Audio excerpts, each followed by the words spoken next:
Hare Krishna, Vanchakapa Turvasya, Kripasindu Vyevacha, Patitanam Pavanebhya, Vaishnavibhya, Namo Namaha. Thank you very much, everybody, for attending today's wonderful association with His Holiness Krishna Kshetra Swami Maharaj, who is gracing us for this wonderful remembrance of Srila Gurudev on the 20th anniversary of his disappearance. I'm going to first say something about Maharaj, and then I'll turn it over to Maharaj to speak after that. And everyone will have lots of opportunity to ask questions after Maharaj has spoken, and or bring up any points you'd like to about what Maharaj said. So Maharaj is a teacher, writer, and traveler. Is a very, very senior disciple of His Divine Grace, A.C. Bhaktivedanta Swami Srila Prabhupada, founder Acharya of International Society for Krishna Consciousness, or ISKCON as we know it. He has served as a missionary, temple priest, pujari, and counselor for Bhakti Yoga practitioners from the time of his formal initiation in 1972. From 1972 to 1976, he was based in Germany, the Netherlands, and Denmark. Then he began to participate in Vaishnava missionary activities in Central Europe. Almost every year from 1978 to 1995, he visited India on pilgrimage. In 1987, ISKCON's GBC body appointed him as an initiating guru. In 1995, as coordinator of a research group, he compiled and published Pancharatra Pradipa in 2 volumes, a manual for Chaitanya Vaishnava temple worship. He also served ISKCON's GBC as the minister for deity worship from then until 2005. In 2004, after 8 years of university study, which was resuming his interrupted studies from 1972, he received a PhD degree from the University of Oxford, St. Cross College, for his dissertation on Chaitanya Vaishnava image worship, now available from Routledge Publishers as Attending Krishna's Image, Chaitanya Vaishnava Murti, Chaitanya Vaishnava Murti Seva as Devotional Truth. The date is 2006, as a book in the Routledge Hindu Studies series. Krishna Kshetra Maharaj is now a research fellow of the Oxford Center for Hindu Studies. He also teaches at Bhaktivedanta College, Radha, since 2002. He recently taught survey courses in Indian religions and Asian religions in the religion department at the University of Florida, Gainesville. Beginning in September 2007, he began teaching at Chinese University of Hong Kong, courses in Indian religion and culture. After a full year of teaching, he then continued to teach 1 semester per year for the next 4 years. Since then, he has been giving lectures at several universities in the People's Republic of China. As during several previous years, and now continuing after his taking formal sannyasa vows in Janmashtami of 2014, Krishna Kshetra Maharaj travels extensively for teaching, counseling, and to support spiritual communities in the Vaishnava devotional tradition. Welcome, Maharaj. We look forward to seeing you in Dallas also soon, now that I know that you're traveling again. Well, thank you. Thank you for that kind introduction, Prabhu. That last point about travel, of course, is not quite accurate for the last almost 2 years. I've been in basically one place. But yes, Krishna willing, maybe I can travel again some. Okay, so I'm not sure. Well, first, maybe I should ask for about how long should I speak and then open for discussion? Generally, the idea is, Maharaj, that you speak for an hour and then open up for discussion. Oh, That's okay. as much as Well, an hour, if you like, but as much as an hour. we'll see if I go that long. And is there something in particular you'd like me to start off with to sort of prompt me into motion, if you like? Should I speak about how I first met Goswami Maharaj, or? That'd be very nice, Maharaj. That'd be very nice. Okay.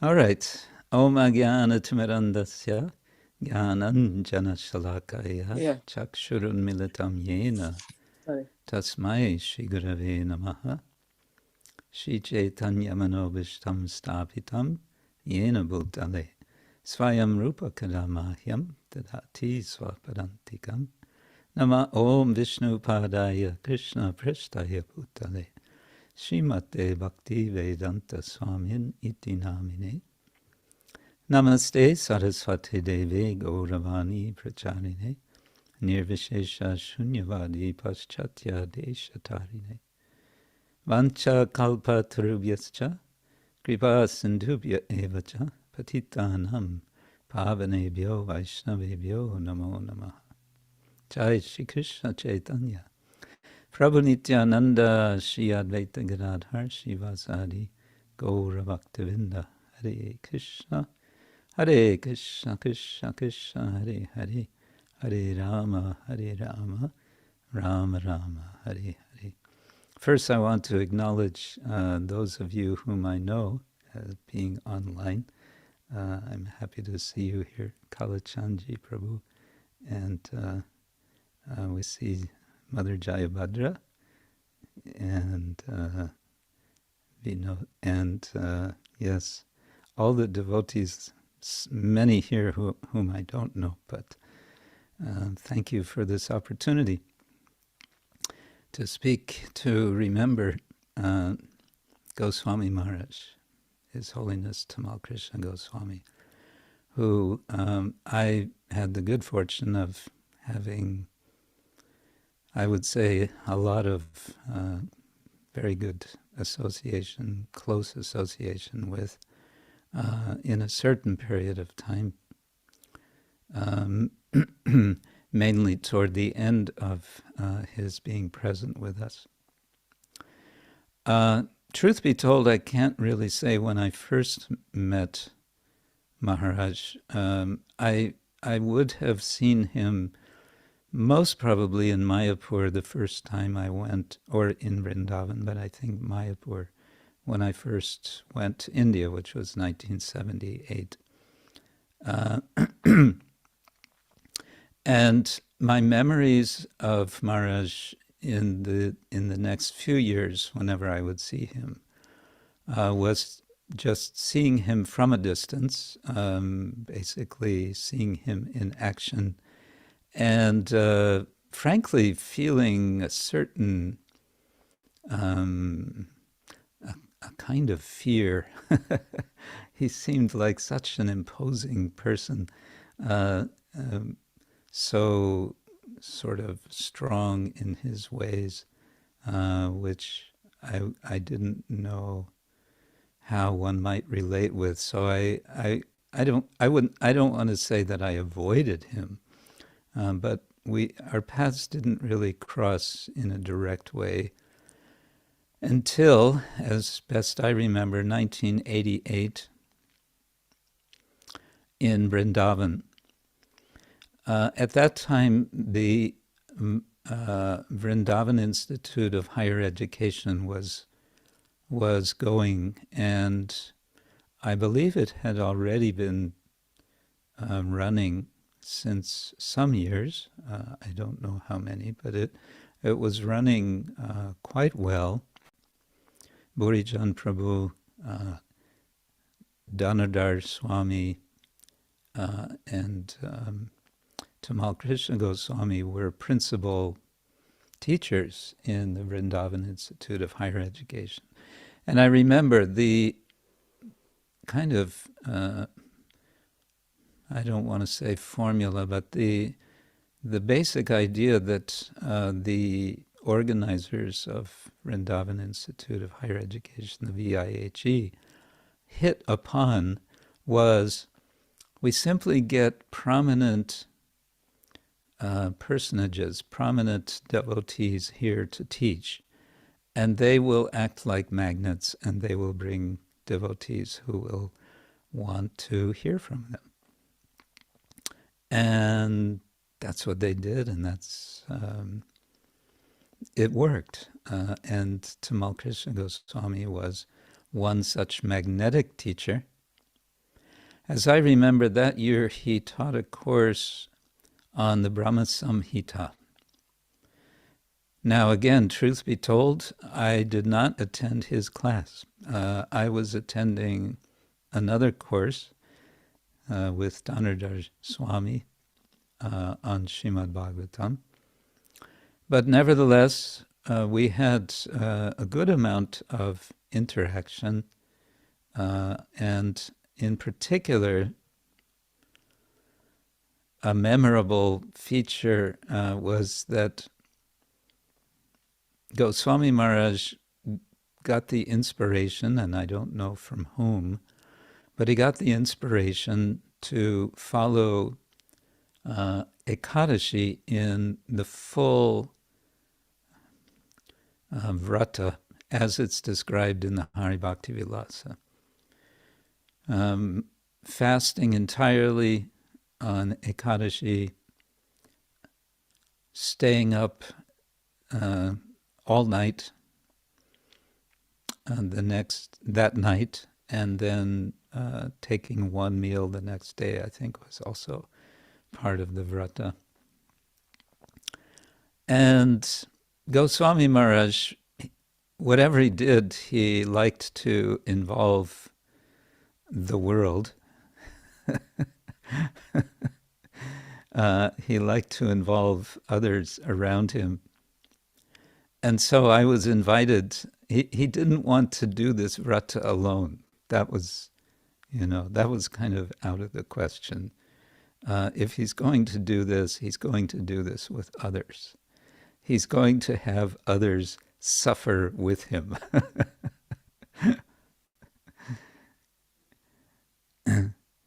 And so I was invited to join the vrata along with a few others.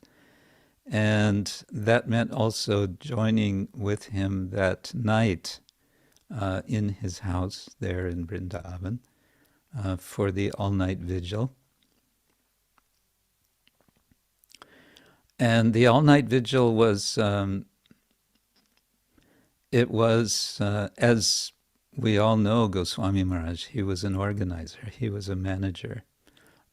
And so the all-night vigil was highly structured, that there would be periods of chanting, of singing, and there would be periods of discussion. And during the periods of discussion, first there would be a list assembled of topics. What are we going to discuss? And he made a list. He would invite devotees to suggest a topic, and then that would go on the list. And the topics were, I don't remember specific topics, but they tended to be somewhat involving some controversy, something that was, engaging for the mind, something challenging, and they were topics which especially Goswami Maharaj was interested in, and he would often express strong thoughts on whatever the topic was. So, because the topics were interesting, and because Goswami Maharaj was kind of presiding and keeping everything going, so we all kept awake very well. I remember that. So this happened, in my memory, we did it twice, but maybe, I don't think we did it more than twice. Now, fast forward to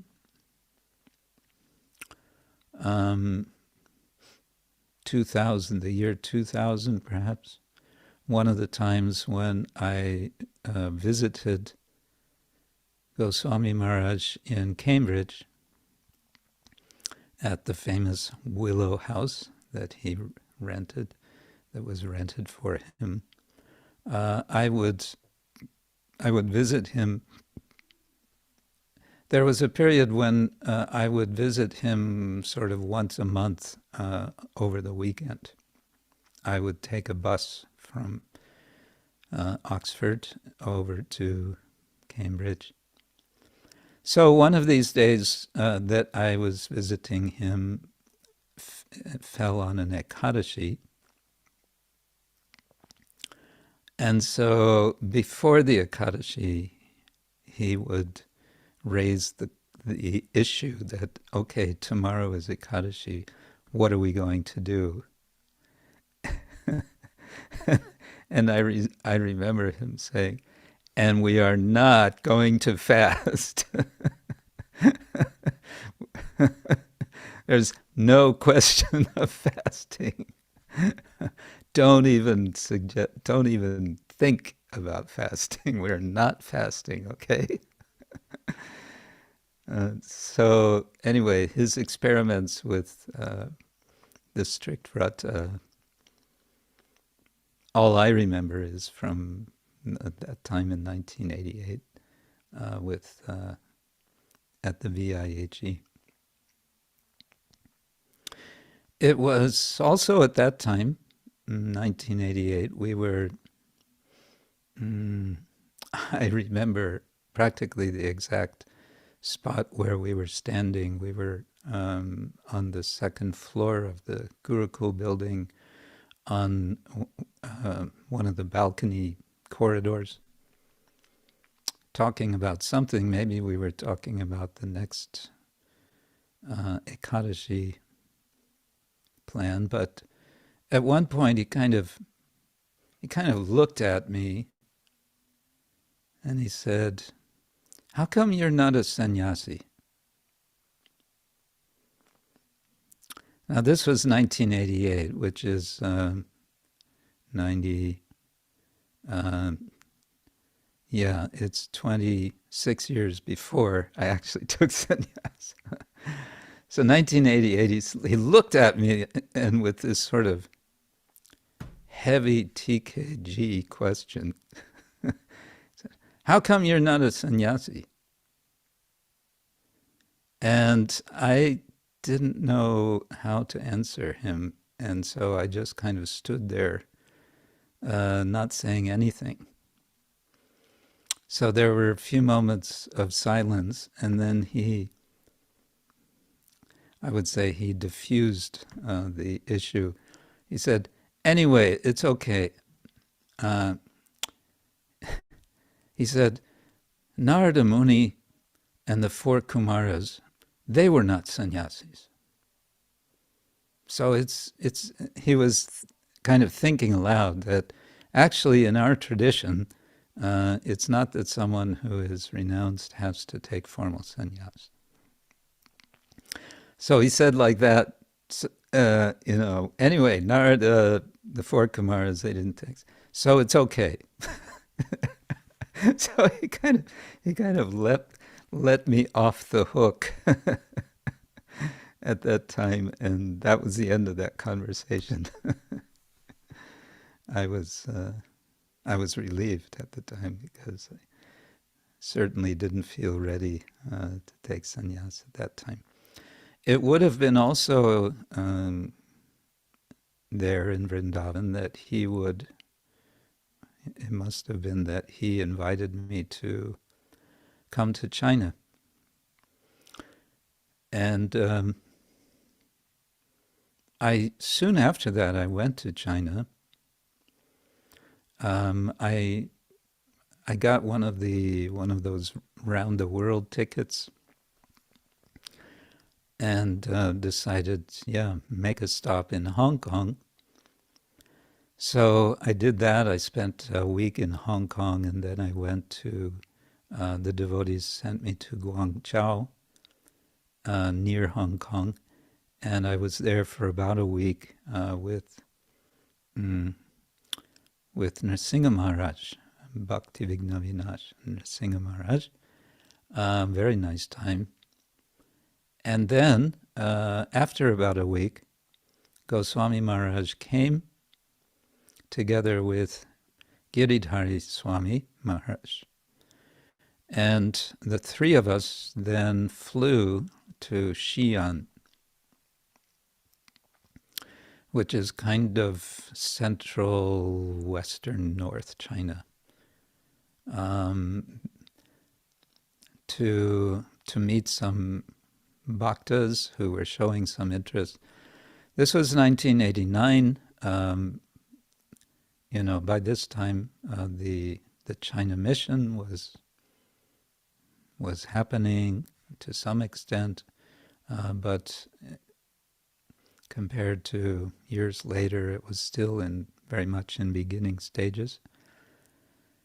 We came to we flew to Xi'an, and we came to this university, and we met these students. And to give you an idea of the situation in China at that time, on our way to meet, or maybe we had met the students, and the students took us to their residence, their dormitory. And on the way, I remember they took us through some sort of electronics laboratory, maybe where they were having some classes. And I just remember seeing this ancient equipment with vacuum tubes. Now, many devotees of present generation won't even know what that is. What's a vacuum tube? You won't see that in any electronic gadgets today.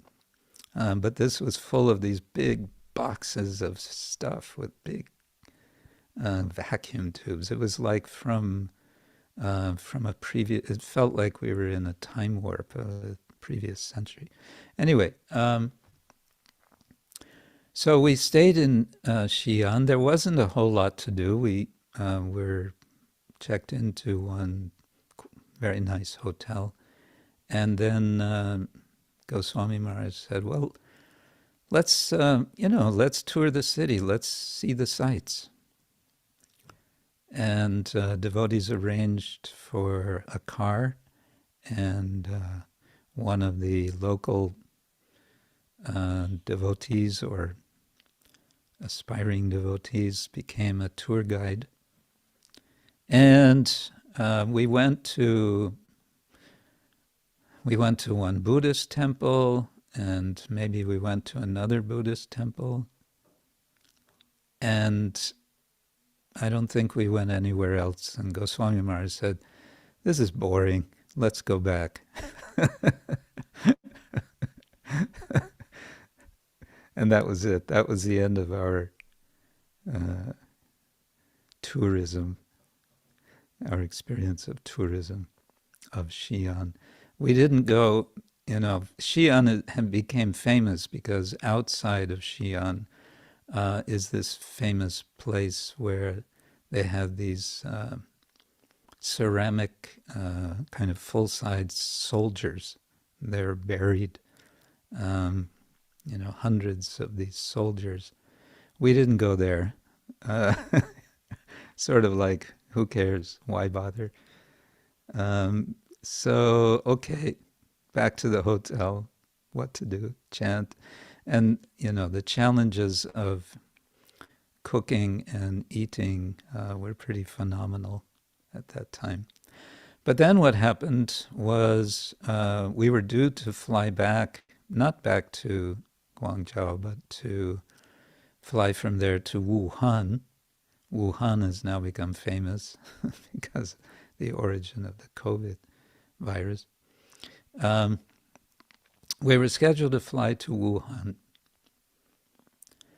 But when we got to the airport, we had checked out of the hotel, and we had all our luggage, and we were in the airport. And then came the announcement that no planes are leaving because of the fog.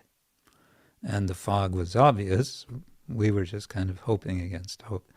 But no, and they were saying when the fog lifts, then planes will go.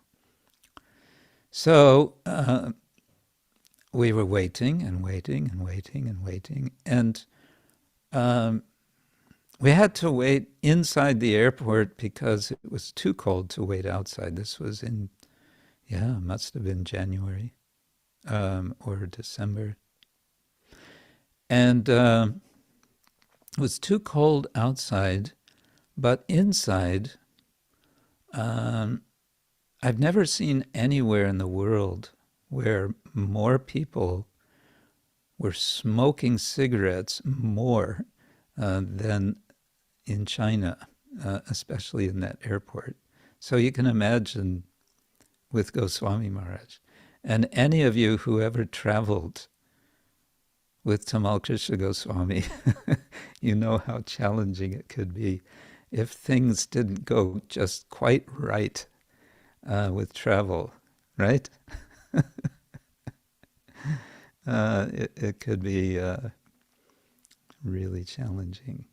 But he was surprisingly peaceful, I must say. I mean, he was not happy. None of us were happy, but at least he was in this mood of, okay, we just have to tolerate this.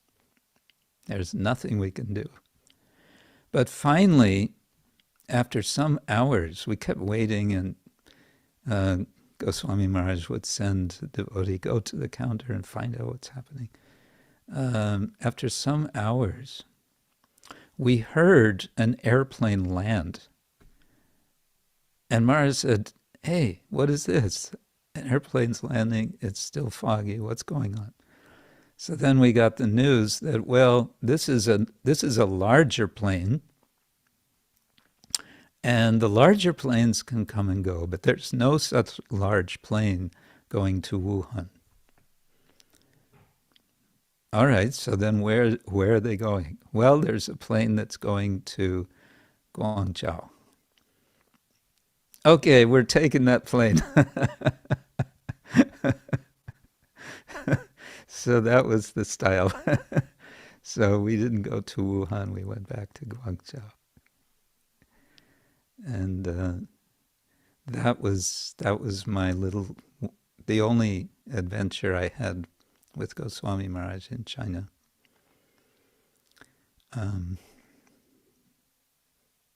There was something else. Oh, where was that?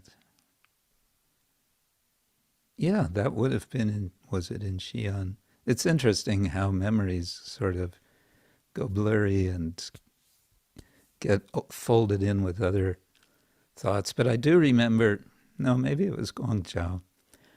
We went for a walk, and we walked by one restaurant where it was tables outside, and the people were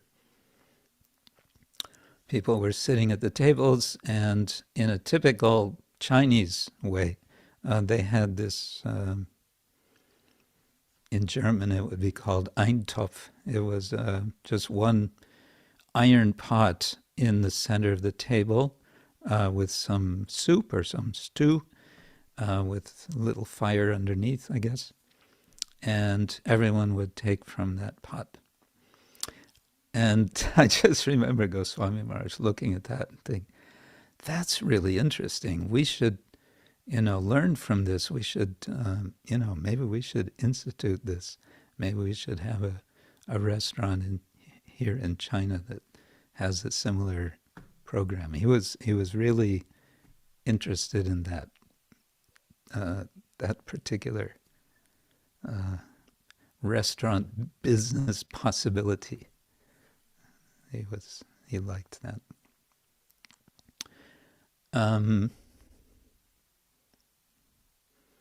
Okay, so that's what I remember from China. Now, in going forward to 1994, or maybe early 95.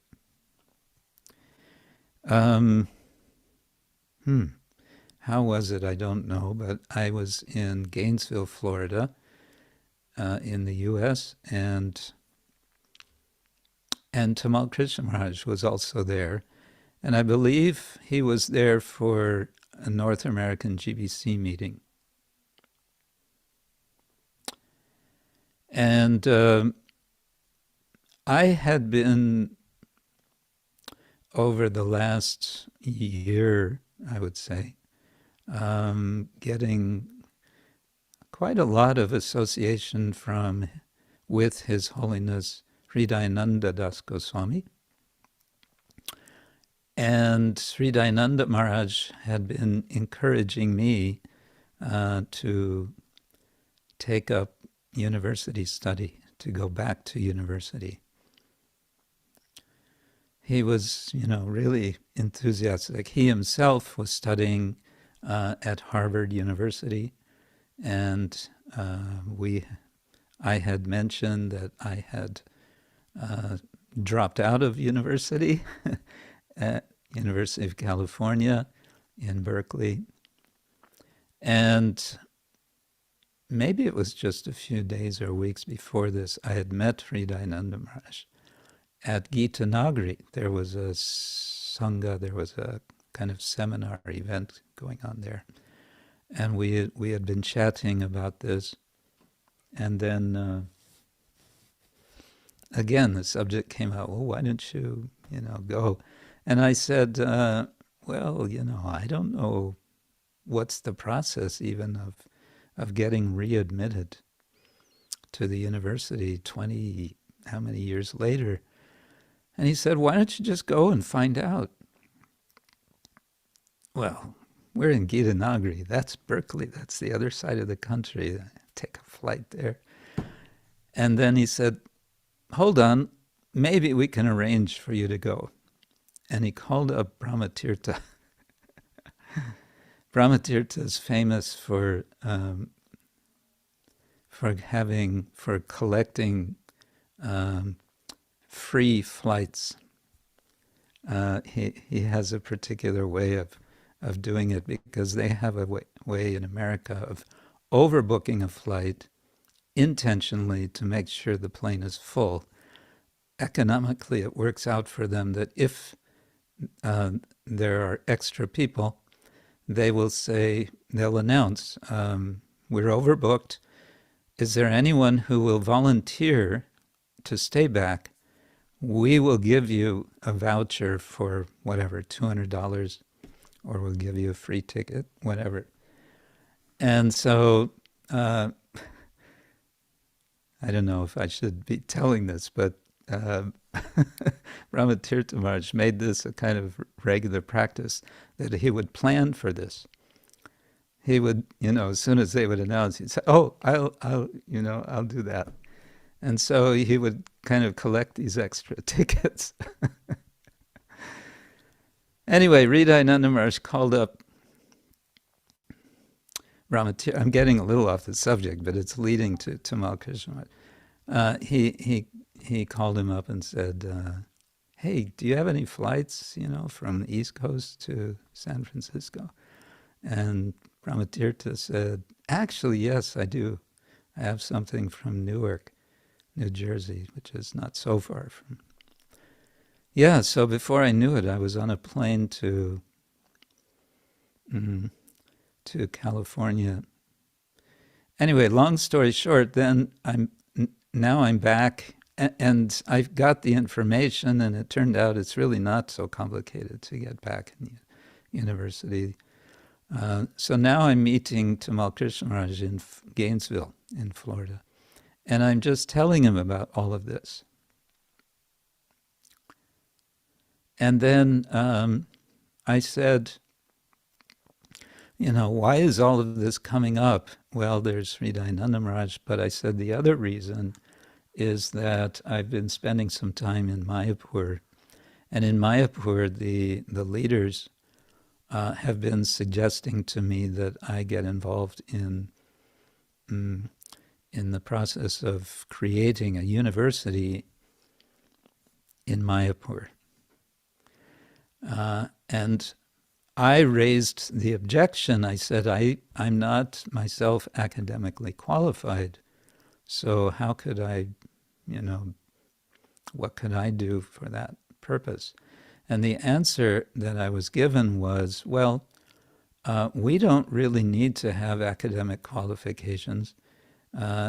Our professors that we'll get for our universities, we will get retired Indian university professors. So I'm reporting this. I'm just telling this to Tamal Krishna Maharaj.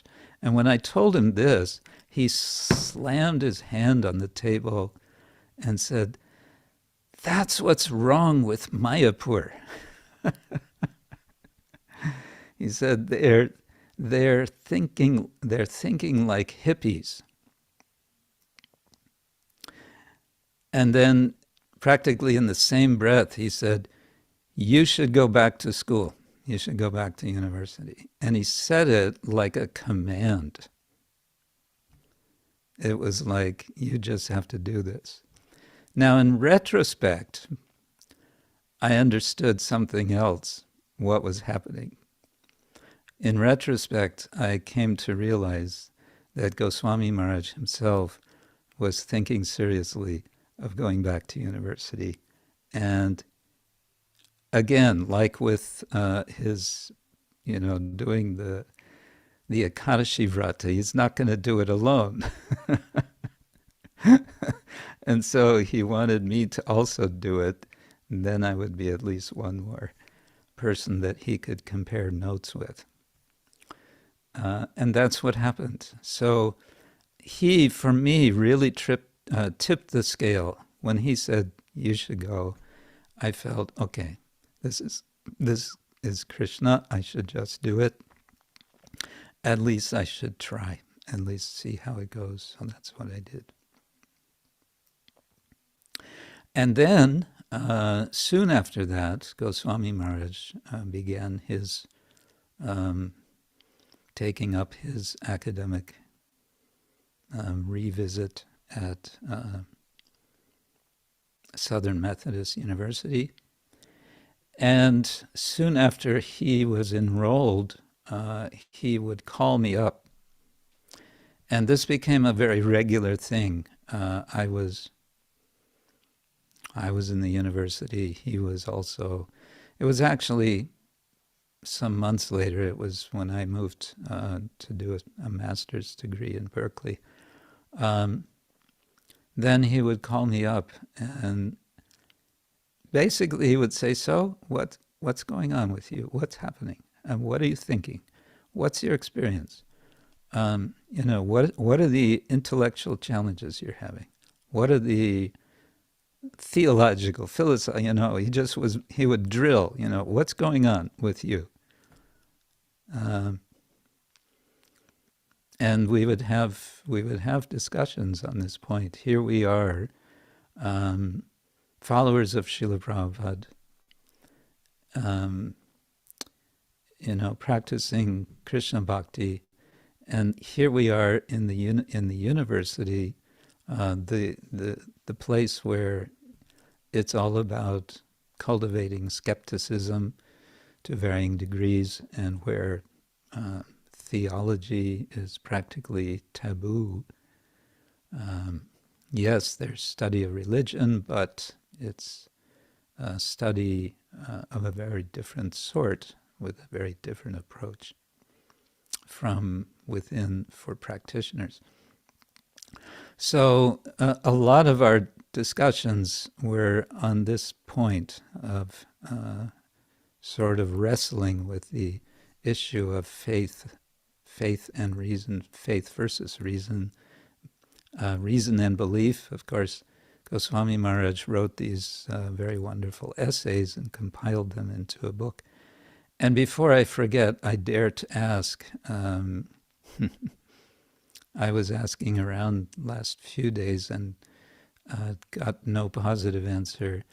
If it's possible from anyone to get a digital copy of that book, I would be grateful. I have a physical copy in my with my books in Slovenia, but I'm traveling, and it would be so nice if I had a digital copy.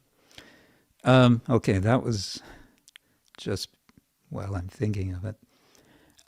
So this was a topic, that for us was kind of ongoing. And another topic was, two more. One was, he put it this way, how do we catch up? How do we catch up academically? What he was saying was that there's a whole tradition of academic study of religion. We were both in these departments, study of religion. It's been going on for decades. There's been volumes and volumes of books and stacks of learned articles in all different areas of the academic study of religion. And here we're coming in cold. We don't know anything. What do we know, though? We do know our own tradition, as we have been taught by our Acharya, by Srila Prabhupada. But beyond that, and to think in academic ways, critical thinking, historical thinking, all these different methodologies and so on. We were completely green. So he would say, "How do we catch up?" And I never had an answer. I said, "Well, we just do what we can." And the other question that Goswami Maharaj always raised was, what are we going to do after we finish? What are we going to do with our, degrees and whatever? And this was, as we all know, Goswami Maharaj was always very, for lack of a better word, intense in his ways. And so he was intensely thinking, what is he going to do after? And he had ideas, especially he gravitated toward the idea of a university in Mayapur, developing that. But from early on, he felt, no, Mayapur, no. Calcutta, yes. Or near Calcutta. Why? Because it's a city environment. Scholars are going to want to be where there's facility, library facility, especially, and so on. Anyway, so these kind of discussions we had, and as I said, I would visit him sometimes in Cambridge, and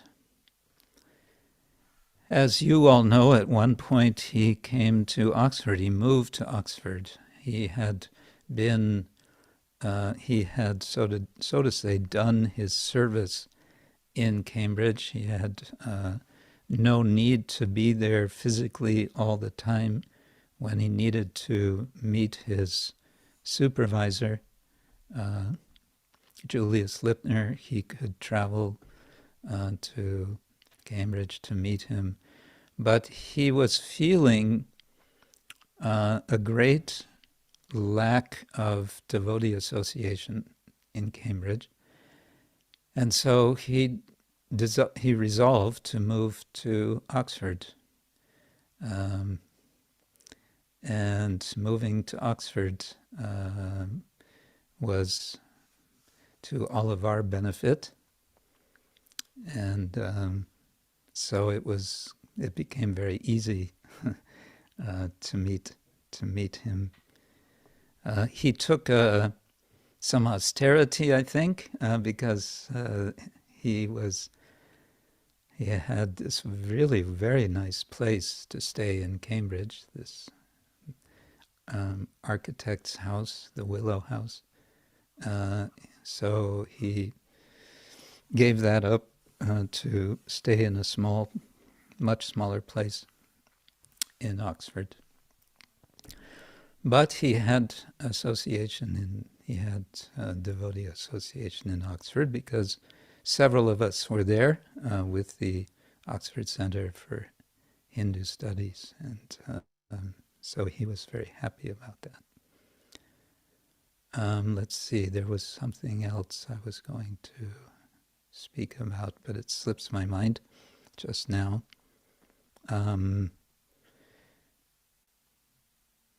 Perhaps I can pause at this point and see if there's anything anyone wants to add in relation to something I've said, or maybe you want to ask something, but... Maharaj, this is Yudhisthira. Please accept my obeisances. Hare Krishna.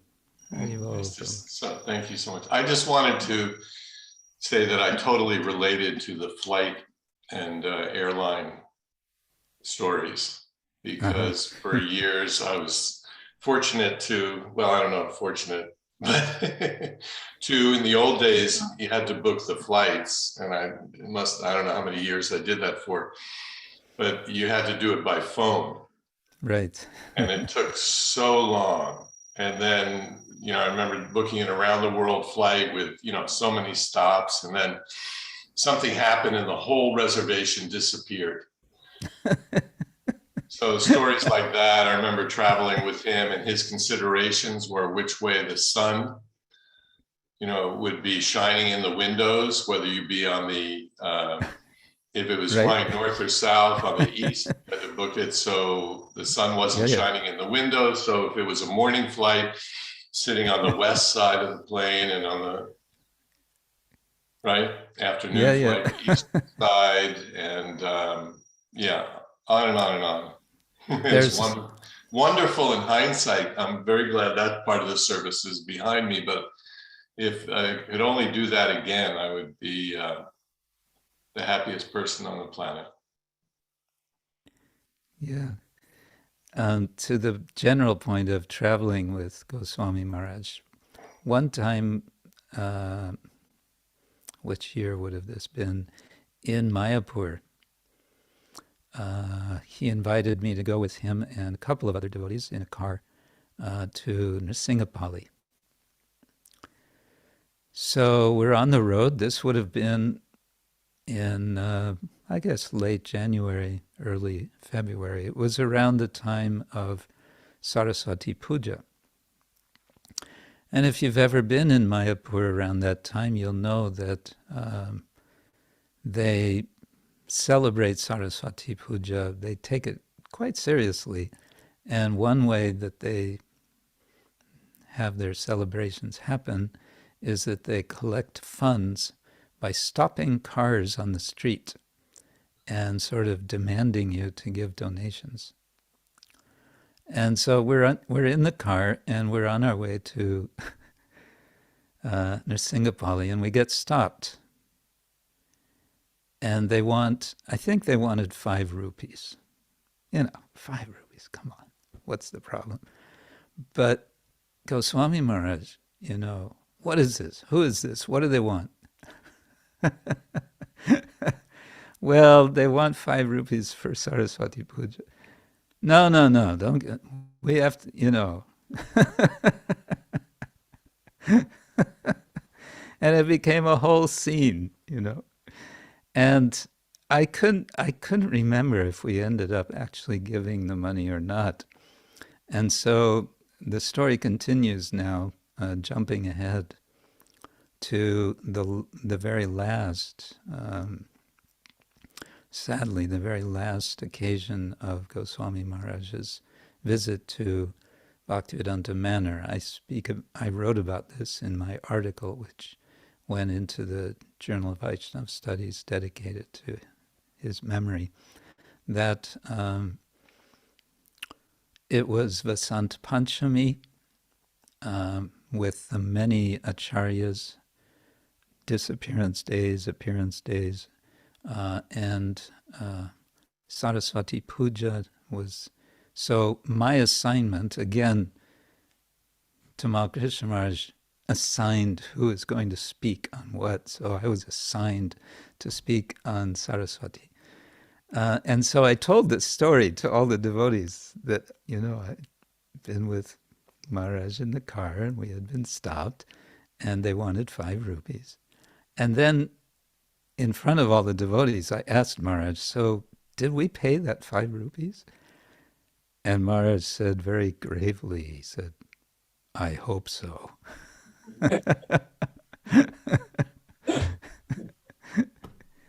Yeah.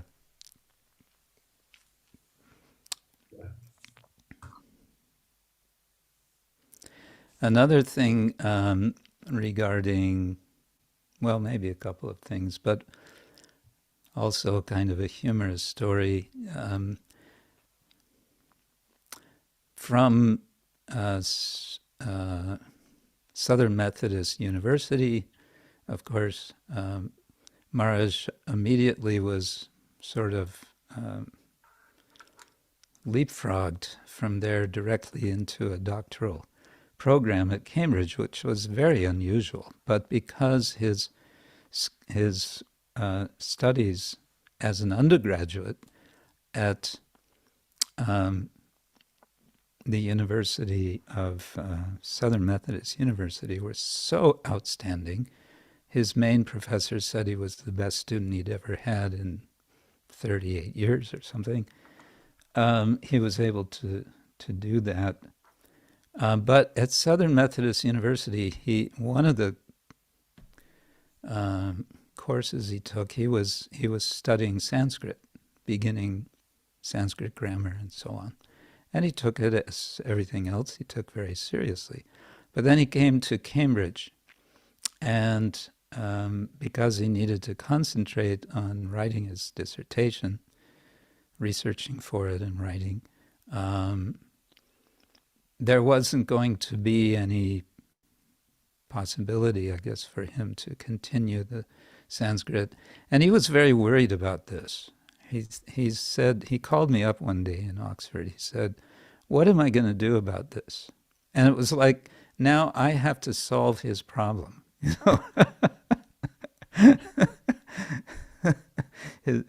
What am I going to do about this? Give me the solution, And the problem was, he said, I'm going to forget my Sanskrit. It's going to go. And then I gave a few suggestions. I said, well, Maharaj, just, take a verse every day from Bhagavad Gita and analyze the grammar, how about, I said, take Brahma Samhita. You were going to be working on Brahma Samhita. He was writing that book and so on. And whatever I suggested to him, he would just I could see him through the phone shaking his head and saying, no, that's not going to work. No, that's not going to work. No, that's not going to work. So I kind of ran out of ideas. And then he said, the only way this is going to work is if we make a deal that we both do Sanskrit study every day for a certain amount every day. And we have to go by the honor system that if we miss one day, we have to pay the other a certain amount of money.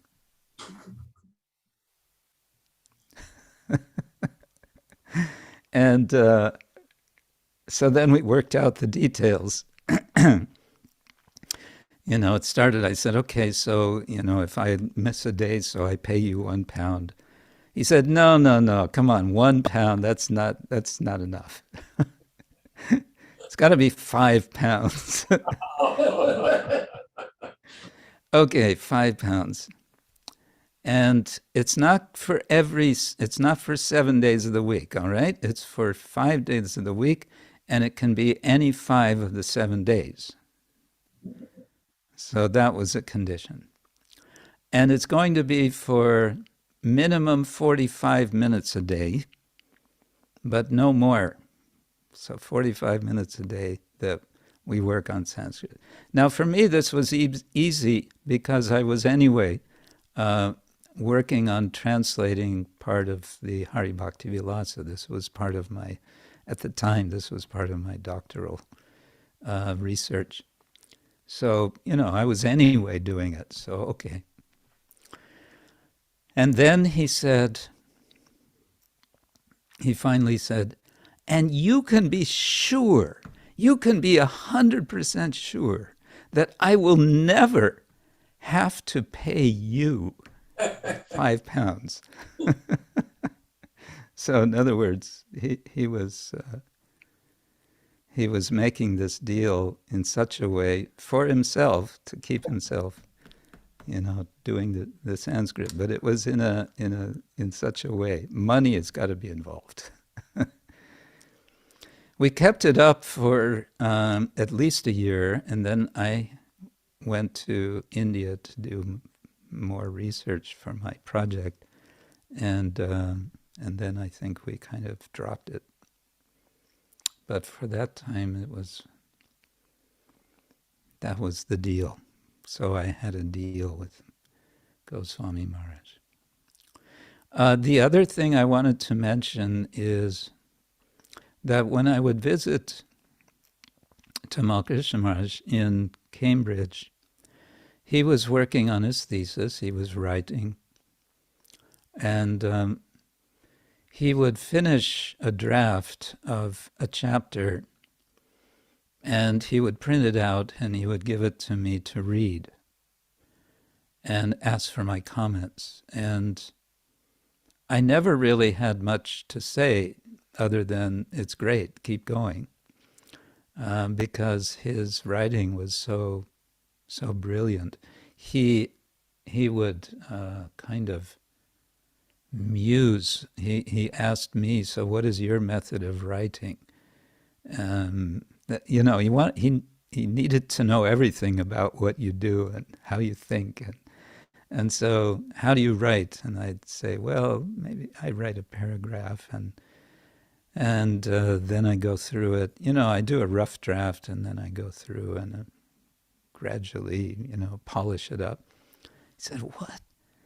He said, that's crazy. He said, I cannot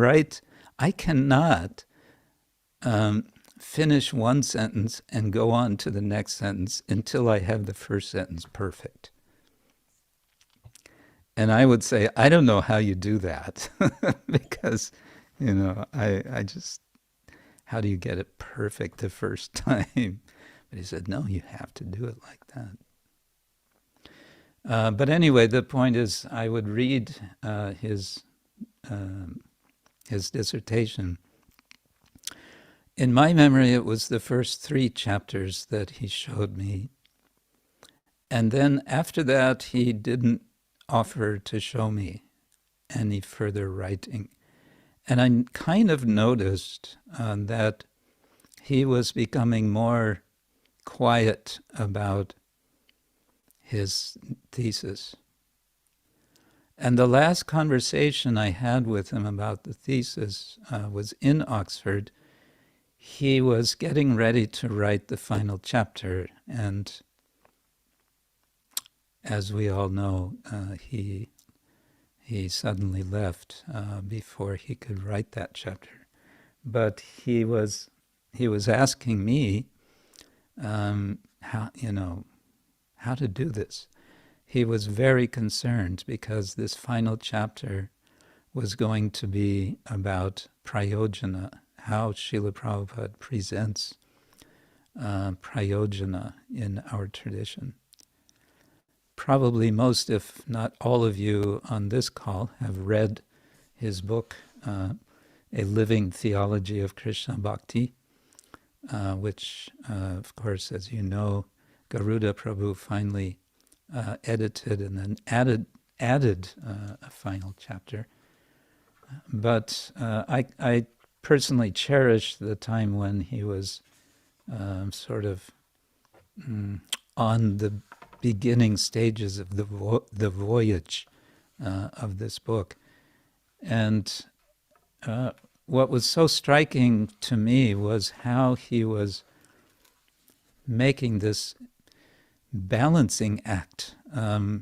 He was enacting what we were both struggling with, but he was enacting this balancing act of being a follower, a faithful follower of Srila Prabhupada, and at the same time presenting Prabhupada to an academic public as if from a distance, taking some distance. And how he was able to do that was really quite incredible. Just this morning I was reading some of his chapter on Sambandha, in which he's explaining how Prabhupada comes to the expression, Krishna, the Supreme Personality. Krishna is the Supreme Personality of Godhead. And it's just so eloquent and so rich and so, so thorough. So I can understand how, from that perspective, I feel his departure is, just taking that into account, what to speak of all the other ways, his departure, he must have been in really high demand in the spiritual world. That's all I can say. Otherwise, there would have been plenty for him to continue doing here in Prabhupada's mission.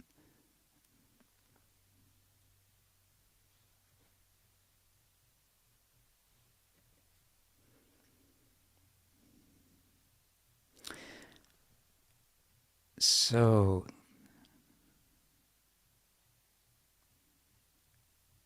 anyone have further comment or question?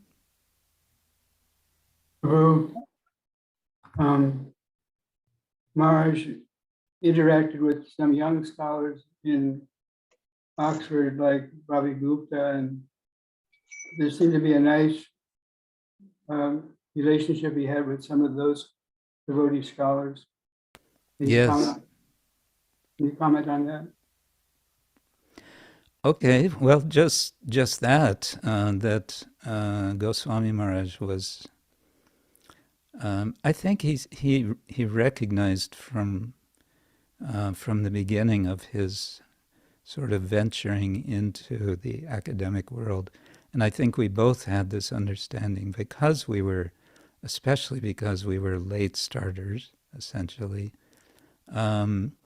We may not be able to do so much as ourselves in the academic world, but what we can do is give some sort of encouragement, some sort of guidance to younger devotees. And so, as you said, Radhika Raman was there. Radhika Raman and I started out in Oxford exactly the same time, doing exactly the same course together, with the difference that he was 17 years old and I was, 48 by that time, maybe? 47. So, yes, the younger devotees, and I could see that he was very attuned to that need to give guidance for devotees who would have the aptitude and the inclination to pursue some sort of academic work related to our tradition, that it would be very important for him to help them.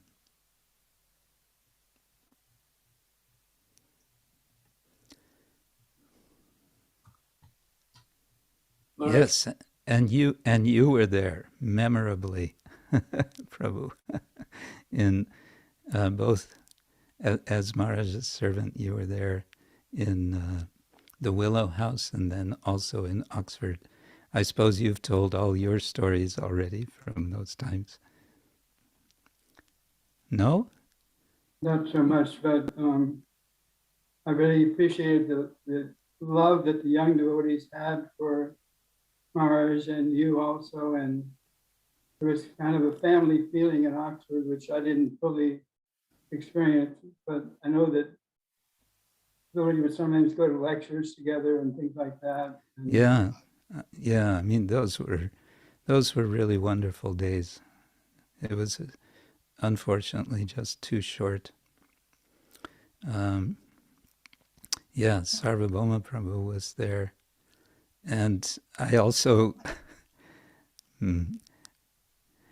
another thing I remember now, one of the last things that Goswami Maharaj told me before he left for India for his fateful trip is he was really looking forward to finishing his dissertation, finishing his study, and then going to India. And he wanted to go to Govardhan. And he wanted to just sit in Govardhan. He said, I just want to sit there. I just want to be there for 6 months. And he said to me, he said, I want you to come also. That was really touching. I want you to be there also. Rati Manjari Prabhu, say something. Yes, Hare Krishna Maharaj. Hare Krishna. Thank you very much. I've been hearing everything. Just Hare running Krishna. around doing things here, but listening intently, and really enjoyed your realizations and your memories with Goswami Maharaj. Thank you for feeding us, so to speak. I remember hearing that you wrote a beautiful article in the Journal of Vaishnava Studies about his departure. And I was wondering if you want to reiterate a few points that you brought up. And also, I would love to have that digitally. I was trying to look for that edition online, but I can't find it. And I would love to have it if you have it digitally or scanned or something. I would love to have that, or I think many of us would love to have it. Yeah. If I'm given an address to send it to, I can send it. Yeah. Maybe to Nityananda Prabhu's address. Nityananda, is that a good idea? I could, yeah. Maharaj, I could, Okay. yeah. And then you can maybe post it somehow on the TKG Sangha or in our news groups or everything. Then people can benefit from it. Yeah. It's been a while since I wrote it and a while since I've reread it. But one point that I made toward the end of that was a kind of broad reflection of a somewhat anthropological sort. I said that as I experienced Goswami Maharaj, he was I sort of suggested categories of a community. There are the juniors, there are the seniors, and then there are the elders, and then there are the ancestors. And I said that Goswami Maharaj was a senior who was becoming an elder. And my article focused on his comments in his talk at Bhaktivedanta Manor in that very last occasion on Vasant Panchami, because the occasion was also the occasion of his taking sannyas in Jaipur. What was it at that time? 30 years? I don't remember now. Yeah, 30-year anniversary of his taking sannyas. So he was being very reflective and openly, kind of reflecting on his life, and I share about that. But I say at the end that to me he was a senior becoming an elder, and that unfortunately Krishna took him, and so we didn't have the opportunity to have him as an elder in our society. But he immediately became an ancestor. Yeah. Yeah, there was a kind of interesting range of ideas that he expressed in that talk, and very cogent, very weighty points he was making, I remember, about, because it was the disappearance day of Srila Vishwanath Chakravarti Thakur and Srila Raghunath Das Goswami, as I remember. So he was kind of he was the last to speak. We'd all spoken something, and then he spoke, and he was kind of bringing it all together and saying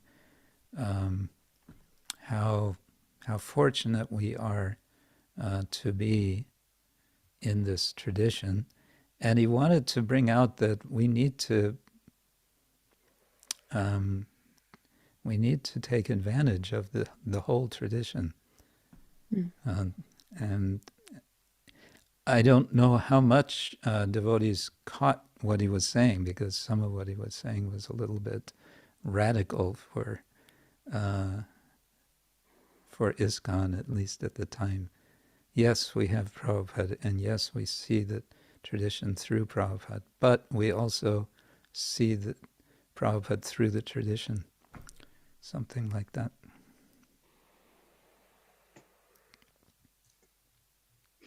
Going back to the dissertation again, I had this realization that particularly as the dawn of Srila Gurudev's appearance on this planet was happening, that he was becoming more accommodating of other people's point of view about what Srila Prabhupada really represented to all of us. And so when you say that in that final chapter on Prayojana, I can see the challenge he would face, that he had himself very strong views about Srila Prabhupada's legacy. But at the same time, was becoming very mindful. Well, he was, but he certainly started expressing a lot more mindfulness about other people's point of view, how others saw Prabhupada in a different way from how he might have seen. I'm thinking, because he was so close to you, would you like to reveal some of the things he might have told you about what his view was on Prayojana? Because that would be very interesting to know how he personally felt about that. And we all have some ideas, but you were really close to him. And so it'd be very interesting to hear from you what was his outlook. Well, as I was saying, he kind of, in that stage, he was, I don't want to say he was withdrawing altogether. I think he may have just been shifting, sharing to share with others than me. He was also like that. He would have close friends in sort of different compartments, almost, if it's appropriate to say that. And perhaps he didn't feel that I was the one to share those thoughts with. I did see with him an ongoing struggle that he had a really deep desire to have a deeper realization of Krishna consciousness, which he felt was not being facilitated in ISKCON. And we all know at one point he spent a lot of time with Bhaktivedanta Narayan Maharaj, and he explained to me about that also. He said, I spent time with him, I followed him, because I need a strong guide. He felt the need for a strong guide. And he was comparing, because he said he was also a bit dissatisfied with the academic guidance that he was getting in Cambridge, because the academic guidance he was getting at Southern Methodist University was very strong, and he really liked that. And he was not getting that. He was getting encouragement in Cambridge. He was like, and I think he was getting similar experience to mine in Oxford, where I had a wonderful, amazing doctoral supervisor. But he would only encourage me and say, yes, that's very nice, keep going, keep writing. He wouldn't like challenge, but what about this, what about this? So that sense was there. But what I saw in that kind of final conversation we had about his final chapter, he really seemed to be genuinely asking how to do this, how to approach it. Of course, many times he had this way of provoking devotees to say something and keep talking until they would say something that he would say, yes, that's right, that's it, which is what also Srila Prabhupada would do, to try to draw out from somebody else what he's looking for, and then, yes, that's it. But he never quite got it from me. I wasn't up to muster for that. Sorry to say.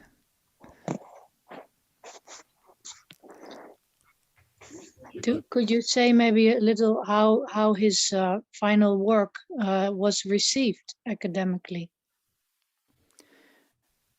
I wish that I could. It took a full 10 years before it was finally published. Why that happens, hard to say. I mean, perhaps Yudhishthira probably knows better than I all the ins and outs of that. But I can only comment that Garuda Prabhu is, he readily admits that he gets stacked up with projects. Yes, yeah, I know. He also, has stated many times to me, but at least I come through in the end. Yeah.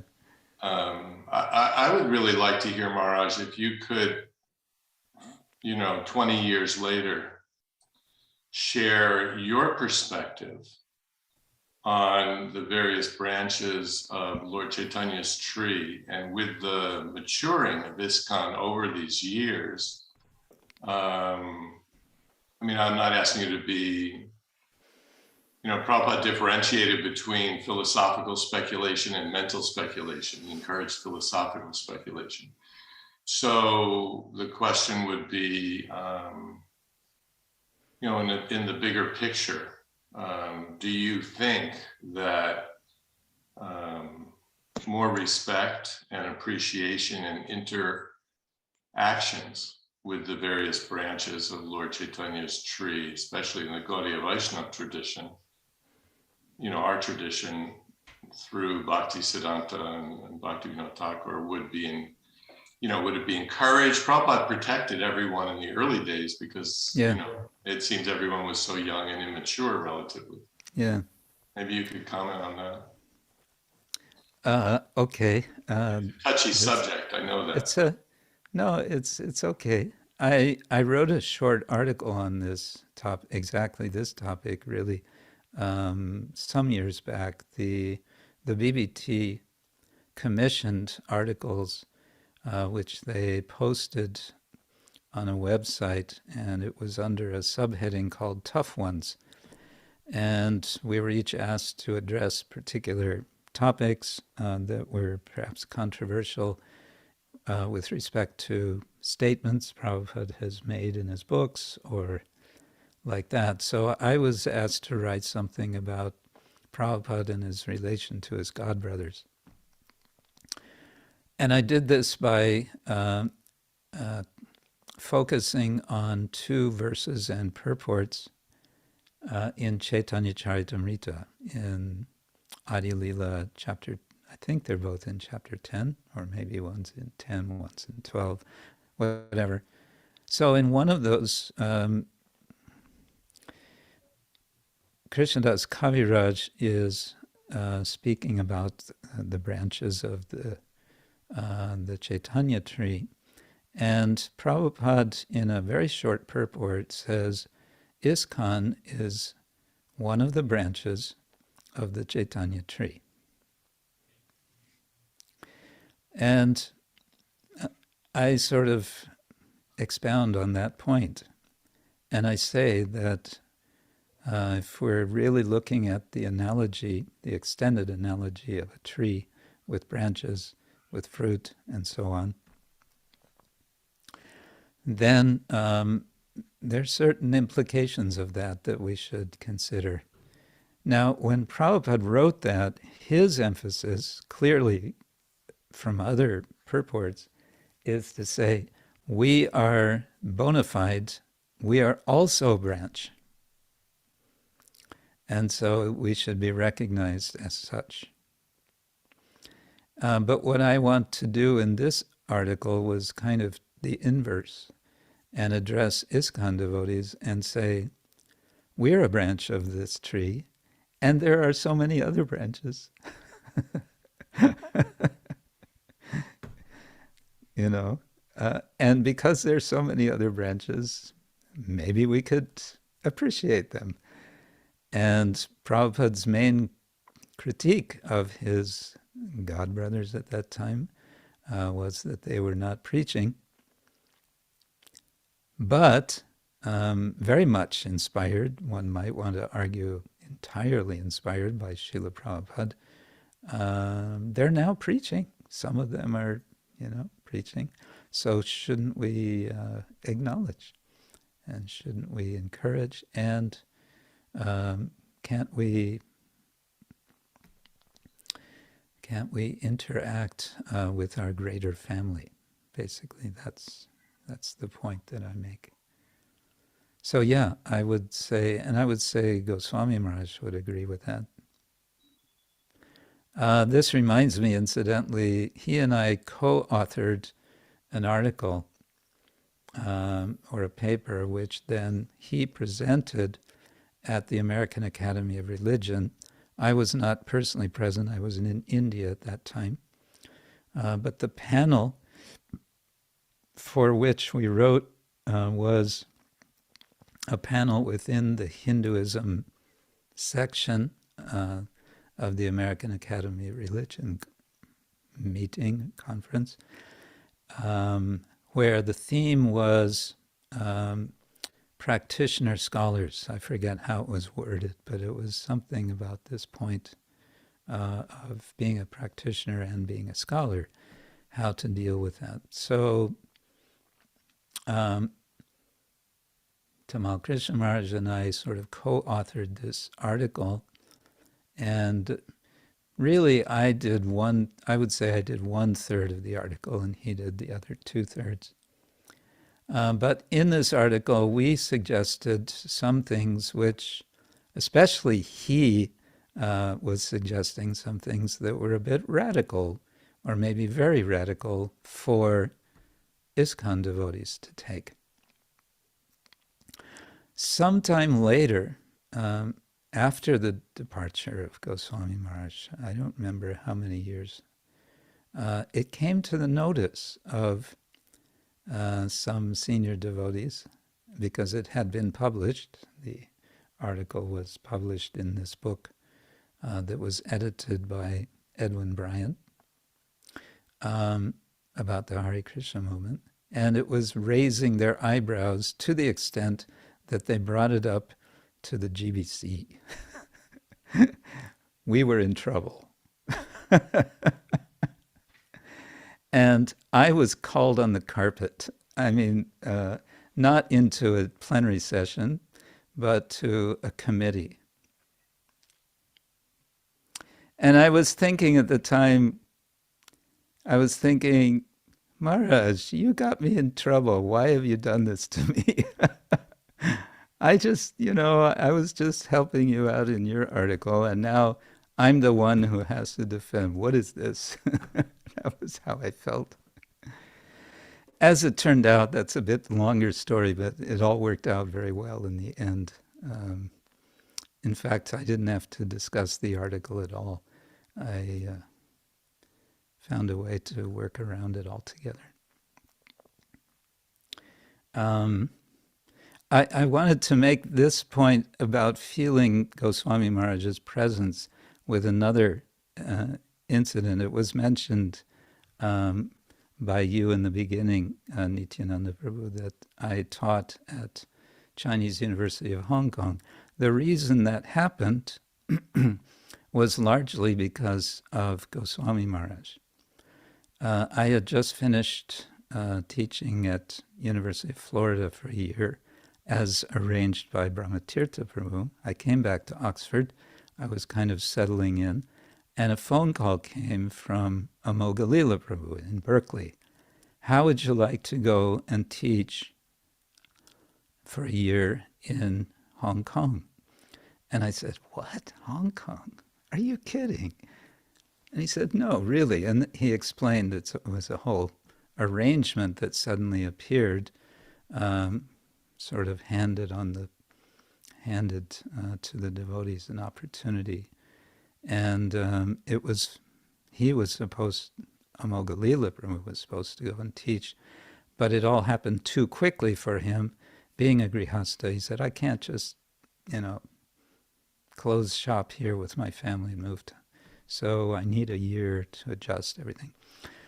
And first I said, Hong Kong, forget it. I mean, why Hong Kong? And then he said, oh, well, it's too bad that you don't want to do this because it's inspired by Tamal Krishna Goswami. And when he said that, I said, all right, where do I sign up?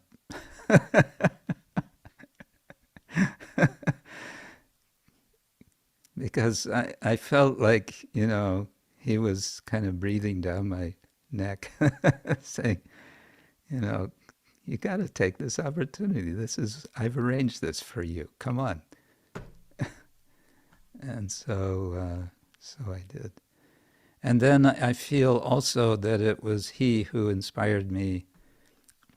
I actually could have continued. I could have done much more in Hong Kong. But I felt, no, I've sort of done, been there, done that. I've sort of done what I can do in Hong Kong. Now I should see what I can do in mainland China. And so I ended my teaching in Hong Kong and started making these sort of freelance visiting in mainland China, which started to get some momentum. I started making, quite some promising connections. So the present situation has been quite a frustration for me because I don't know if I'll be able to pick up the ball after this period of time. But again, it was feeling always I can serve Tamal Krishna Maharaj this way.